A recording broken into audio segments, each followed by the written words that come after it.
Chapter 7. Where do you go from out? Author says, I would rather attempt to do something great and fail than attempt nothing and succeed. Point 2. Make your openings terrific and your exits gracious. Point 3. Hope isn't the absence of suffering, it is living in the presence of love.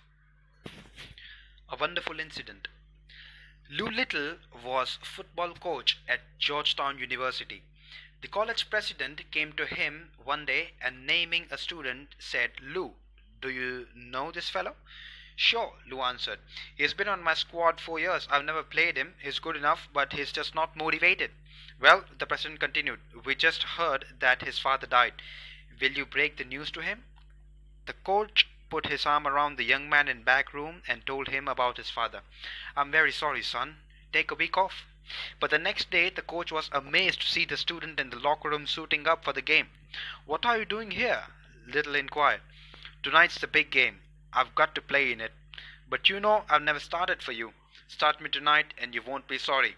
The moisture-eyed player stated firmly. Softening, the coach decided that if he won the toss, he would use him on the first play. He couldn't do that much damage on the kickoff return.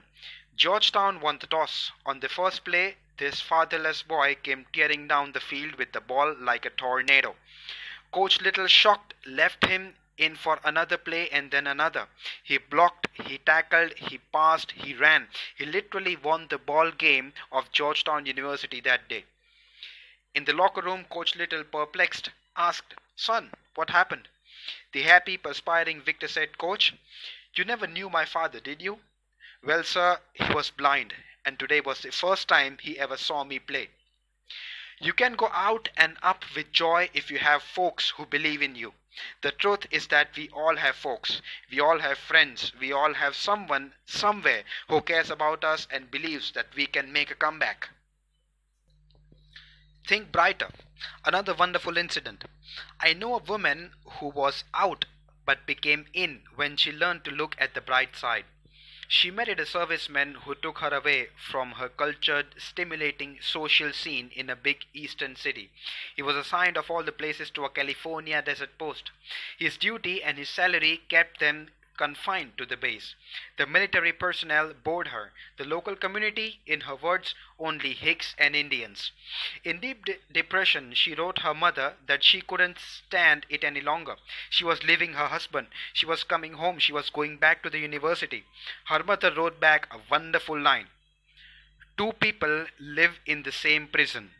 One sees bars and the other stars. Don't leave, honey. Bloom where you are planted. Point 4. Everything that's nice has its price. Point 5.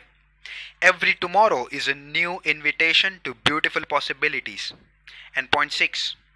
What looks like an end never is, unless you decide to make it the end.